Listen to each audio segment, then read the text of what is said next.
There are still some things we don't know about the vaccine and the process for getting vaccinated. So each night we are taking some time to answer your good questions. And tonight's question comes from Doug in Hickory. He says, I have been seeing news reports of surrounding counties starting Group 1B vaccinations. I live in Catawba County and have not really heard anything. I have cancer and wondered where I can get updates. Also, are you allowed to go to other counties to get vaccinated?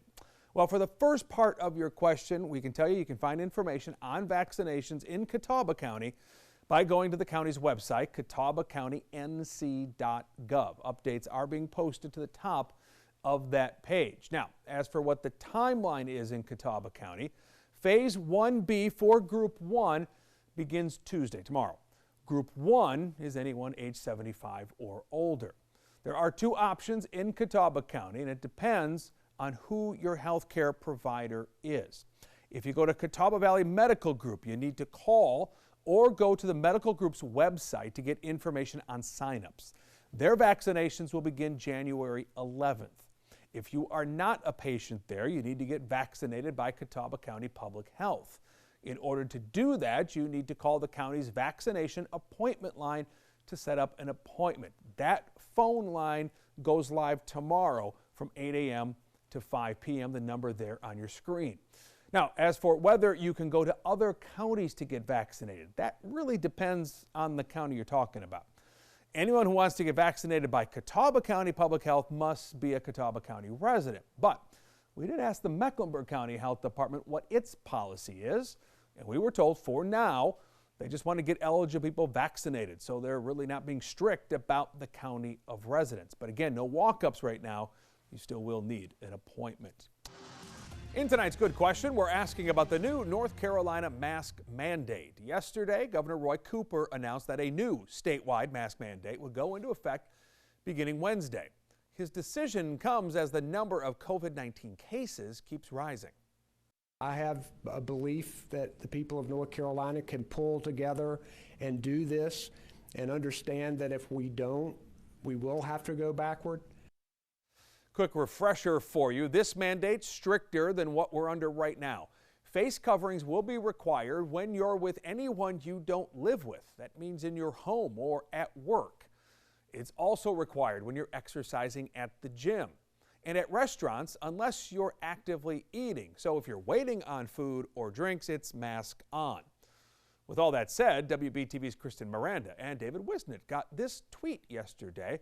Wags asks, why are the media not following the governor's new mask mandate? Well, under the current mandate we are under, anyone who is speaking for a broadcast audience not required to wear a mask. That is why you haven't seen anyone in our studio wearing masks.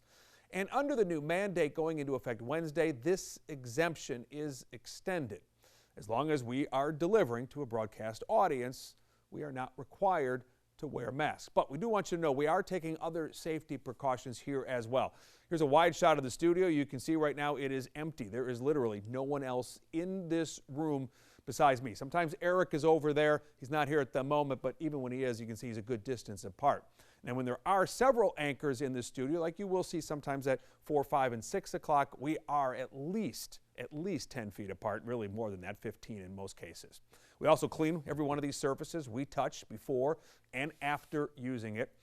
And our control room staff, the ones pushing all the buttons, making sure we're on the air, they're in another room, and they are all masked up all the time. In tonight's Good Question, we're asking, when will our votes in the election be counted? The question comes from Elizabeth. She says she wanted to know, so she did some research on her own and found that it's different in every state. Usually in-person votes are counted right as the polls close on election day. But with so many people voting absentee this year, there are some questions about how this will work. And yes, it is different by state. Take a look at this map right here. These states in dark yellow allow absentee and mail-in votes to be counted more than a week before Election Day. The orange means they can count them within a week of Election Day, and the purple means they can only count them on Election Day itself. Now, I talked to Michael Dickerson, Mecklenburg County's Director of Elections, and I asked him about our state's process, and here's what he said. Those absentee ballots will be counted on Election Day itself.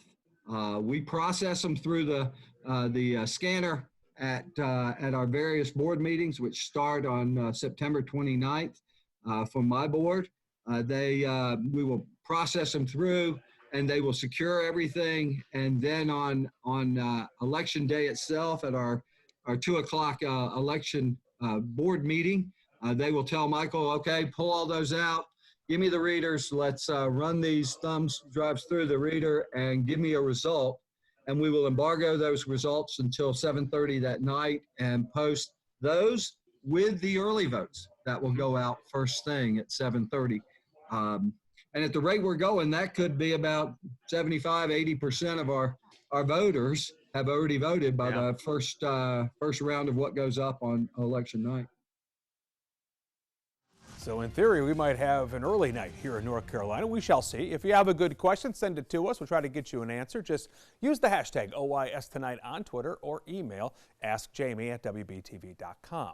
After the deep freeze-induced power problems in Texas, we've all seen the misery many have been living through. 4.3 million people lost power as temperatures in Houston dipped to 13 degrees. Austin sank to 6 degrees, and Amarillo all the way down to -11. Now, the power outages had people doing anything and everything to stay warm. Some left the state, some looked for a warming shelter nearby. When we left, the thermostat said 32 degrees. We're #1 country, right? But it can't handle a snowstorm. Lots of questions are being asked of energy providers in Texas who have said the power grid was extremely close to total failure.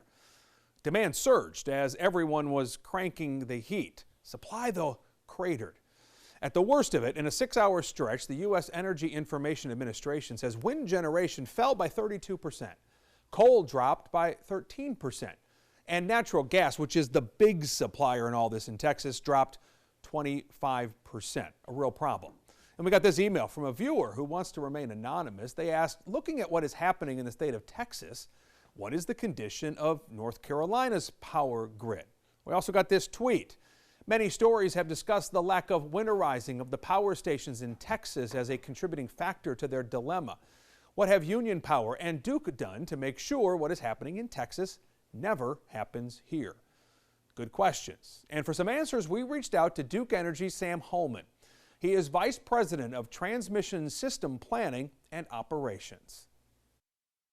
I'm curious, as someone who does this sort of thing for a living, as you were watching all of this unfold in Texas, what were you thinking about? My first thought was it brought back operational experience and memories from 2014 and 2015 here in the Carolinas. If you remember, the polar vortex touched a little farther east years, and we saw that same extreme temperature. We didn't get the ice and the snow that Texas is getting, but we got those cold single-digit temperatures and highs not getting out of the 20s for multiple days. And I remembered how challenging winter conditions can be. Is that challenging because of what it does to the equipment, or is it just because demand goes up so high? So it can be a combination of both. But winter adds another component that summer does not, and that is the snow and the ice. The snow and the ice can affect equipment. And my understanding is that it sounds like a lot of the power plants, certainly the deeper south, are not in enclosed buildings, right? So they are exposed, in some cases to these elements. So when a cold snap like this happens, they're really not in a good position to handle it. How are we here? We meet in late fall, and we go through kind of the winter prep checklist. Have you insulated? Have you checked your components that are exposed to the weather? Most of our generations are enclosed and not open walled, so that helps us. We check on the transmission equipment. Are we prepared in that respect? And then we look at where the load could be. We do a super peak analysis, we call it, that we go to 110% of our historical peak and test the system with our models and our algorithms. Here in the Carolinas, is peak energy time in the summer or is it in the winter? So that's a great question. So one would think if you just looked at kind of where we are geographically, it'd be in the summer, but really for the last 7 to 8 years, we've been a winter peaking company in the Carolinas. Let me ask you this. The South Carolina Governor Henry McMaster last week said he wants a review done in South Carolina to make sure something like this couldn't happen there. Are you doing a similar kind of just audit right now to make sure you're in good shape? We do that kind of check, Jamie, all the time. But we will look at the events in Texas from a lessons learned perspective. We will study hard the lessons learned coming out of these last 2 weeks in Texas and apply those to the Carolinas and all of our regulated jurisdictions. When's the last time we've had to do any kind of rolling blackouts here? So in the Carolinas, we have never done rolling blackouts. Every utility has a plan to do it if we have to, but we have not had to do that in my career of 35 years. Well, let's keep that winning streak going, okay? How's that sound? Yes, sir. I'm right there with you. Jamie and his team have been getting a lot of questions from you about this weekend's clinic, so we want to take some time to answer those questions. Tonight's good question comes from Scotty. Scotty says, quote, "My husband can't walk the 10 minutes to the stadium, so we scheduled a drive-up appointment. What we don't know is how the drive-up will work. Where are we supposed to go? How do we drive up at our appointment time?" Well, Scotty is talking about that mass vaccination site at Bank of America Stadium that we just referenced. A reminder, this is for people age 65 and up. It will run from this Friday to this Sunday, as we just noted. Then there will be another clinic for people to get their second dose of the vaccine from Friday, February 26th to Sunday, February 28th. This is going to be done by appointment only. There is a walk-up option or a drive-through option as well. Today, Atrium released details on how everything will work. If you are driving through, Atrium says use the entrance near Graham Street and Martin Luther King Jr. Boulevard. That is the location that folks need to go to if they are planning on driving up to that location. As you can see there, they've already started setting up for this, and that's where people are going to be told to go. They say park at Legacy Union Garage, and then from there walk over to the stadium. Check-in is going to happen at North Gate. Then staff will guide you through the whole process.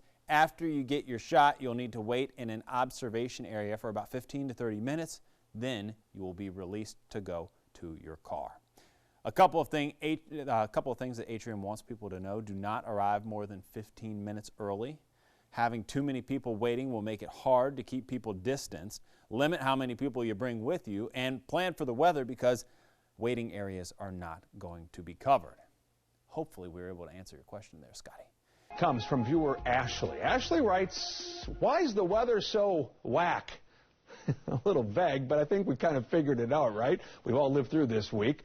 We had dry weather for a good stretch, really for most of May. Then all of a sudden, this past week, we've been drenched with rain and humidity, a little jarring to the system. So meteorologist Jason Myers joins us now to give us some context. Why so whack, Jason? I like that you don't answer. Well, it's so hard to say, one thing, but so we're going to speak very general here and just talk about kind of the pattern that we had from May and so far that we've had into June. And really for May, we had high pressure right over us. That kept us drier. We have sinking air. And we have a graphic I want to show you. With high pressure right over us, there was a lot of storms that were moving over East Texas. You maybe even heard on the national news all the flooding conditions they were having. They're having all this really tropical moisture from the Gulf of Mexico with that clockwise rotation there around high pressure. For us, kind of the pattern that we usually see in the summer, we'll have high pressure a little bit more offshore, what we call Bermuda high, and this is a typical summertime pattern. And with that clockwise rotation, that just brings in a lot of moisture right off the Atlantic here in the Carolinas and brings kind of that daily chance for scattered showers and storms. Now, one thing that's hard to get out of is if you're in a drought. We were so dry in May, we started to see drought conditions, especially for areas in our eastern viewing area. So Union, Anson, even Chesterfield County, moderate drought conditions, abnormally dry from Charlotte and across the northern Piedmont. So it's going to take maybe a little while longer to get out of those drier conditions. But so far for the month of June, we're an inch above average with rainfall. So we need the rain on a regular basis. Of course, it can be a little dry sometimes in the summer. So are we getting a sense that that high that's off the coast and bringing up all this swampy air is going to finally move a little bit? It will move at times. You kind of get stuck in these patterns maybe about a week, and it looks like next week we're going to start to dry out again. And it's going to also start to get a little hotter as we go into next week. A little less whack next week. All right, Jason, appreciate it. Thanks. We're on your side tonight answering the good questions you send in. Absentee ballots in North Carolina were mailed out first week of September. A lot has happened since then, right? A presidential debate, a vice presidential debate, new information about both senators running here in North Carolina. One tested positive for COVID-19, the other being investigated by the U.S. Army Reserve on charges related to infidelity, which might leave some of you asking, can I change my vote once I've already sent in a ballot? Well, the answer is yes in some states. The states that allow voters to change their early ballot after it's been cast are Wisconsin, Minnesota, Michigan, Pennsylvania, New York, Connecticut, and Mississippi. If you live in Wisconsin, for example, you can change your mind up to 3 times. In most of those states, voters who already submitted their absentee ballot need to show up on Election Day, ask to nullify their previous vote, and then they just re-vote in person.